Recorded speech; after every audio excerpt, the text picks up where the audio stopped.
17 number के प्रश्न में कह रहा है यदि 65 तथा 117 का HCF 65m घटा 117 के रूप में है तो m का मान क्या होगा। हमें m का मान बताना है। क्या कहा, 65 और 117 का ये जो है ना HCF है, ये 65m घटा 117।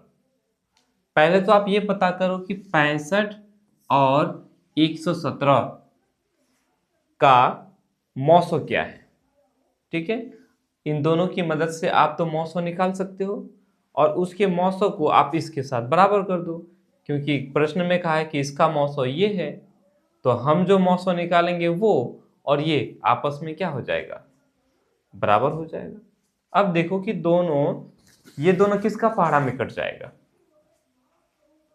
13 5 65, 13 नमा 117, 13 का पहाड़ा में कट जाएगा। 13 5 65 और 13 नमा 117, यानी 65 और 117 को 13 विभाजित कर सकता है। 13 के अलावा और कोई संख्या विभाजित नहीं कर सकता। तो दोनों का मौसो क्या हुआ, 13 हुआ।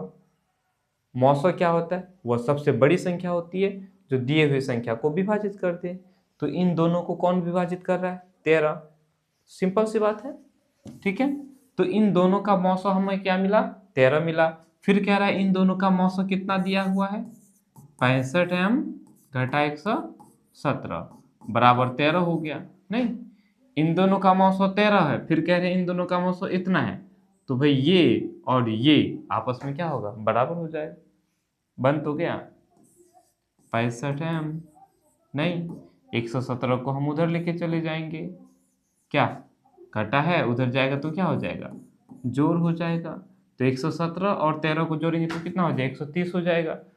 65 उधर लेके जाएंगे तो 65 दूनी 130, 2 हो जाएगा। m का मान 2, सीधा m इधर छोड़ देंगे, सिंपल सी बात है। तो ये 130 हो गया, बटा में 65 हो जाएगा। काटना तो आता है, 65 दूनी 130 हो जाता है।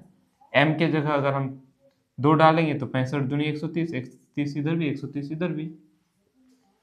क्लियर, एकदम बच्चा वाला है ना।